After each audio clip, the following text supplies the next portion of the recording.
देखिए, दो बातें बड़ी उभर कर सामने आती है कि ऊना शहर में जो बड़ा नुकसान हुआ उसका कारण अधिकारियों की अनदेखी भी है, क्योंकि अधिकारियों को जो नालों की सफाई बरसात से पहले करवानी चाहिए थी वो नहीं हुई। इसके लिए जिम्मेदार और दोषी कौन है, उनके ऊपर कार्रवाई भी होनी चाहिए। लोगों का लाखों नहीं करोड़ों रुपए का नुकसान हो गया। हर बरसात से पहले सफाई नालों की होती थी, इस बार क्यों नहीं हुई? किसने आदेश नहीं दिए? किसके काम में कमी रही?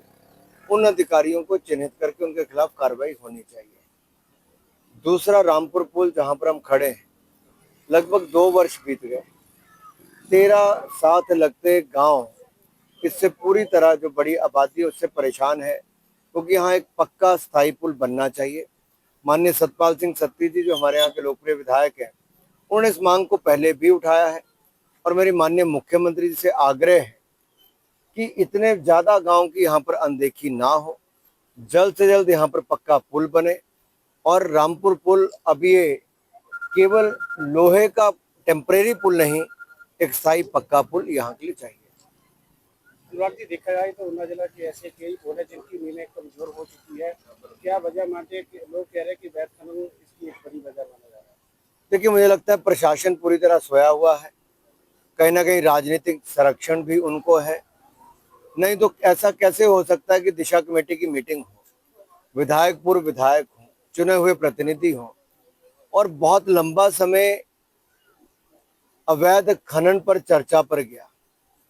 ये भी बातें सामने आई कि 80-80 टन के जो डंपर टाइप है वो चल रहे हैं, बड़े बड़े ट्रक चल रहे हैं, और इलीगल माइनिंग ने पूरे पंजाब को, हिमाचल से सारा सप्लाई यहां से हो रहा है। तो ऐसी कौन सी मजबूरी है कि अधिकारी कार्रवाई नहीं करते हैं? माइनिंग डिपार्टमेंट क्या कर रहा है? और पुलिस प्रशासन अगर कार्रवाई करता है तो ऊपर से आदेश आते हैं कि आपको कुछ नहीं करना है। तो आखिरकार ये कमाई किसके लिए की जा रही है? और जो आपने भी बात उठाई कि जो पुलों की नींवें भी अब खाली होती नजर आ रही हैं, 5-5 फुट गहरे यहाँ पर खड्डे चली गई, तो एक तरह से पुल की जो नींव है वही नंगी हो गई। तो इससे साफ पता चलता है कि खतरा एक नहीं अनेकों पुलों पर बनाता है।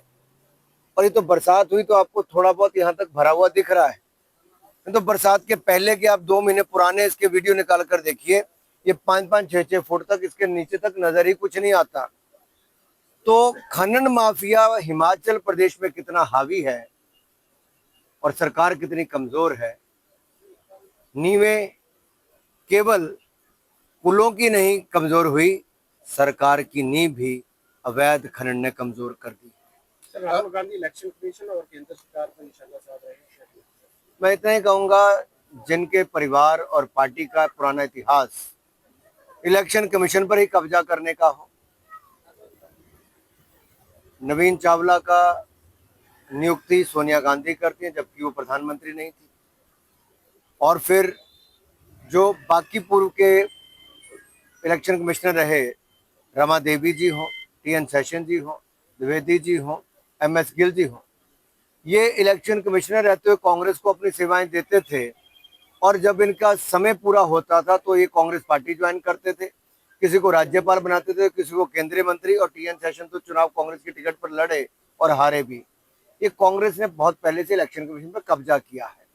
दूसरा, डॉक्टर अंबेडकर को 1952 में चुनाव हराने का काम कांग्रेस और कम्युनिस्ट पार्टी ने मिलकर किया।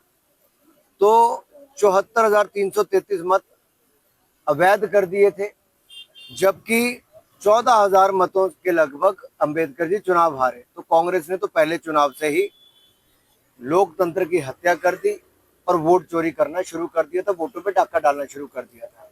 आज जो भारतीय जनता पार्टी बात कर रही है कि election commission of India SIR जो लागू उन्होंने बिहार और बंगाल में किया है, उससे क्या है?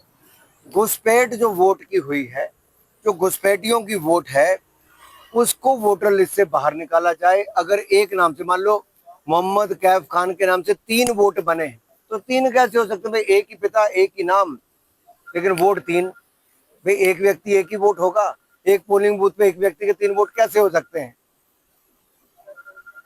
ऐसे मैंने अनेकों उदाहरण बताए।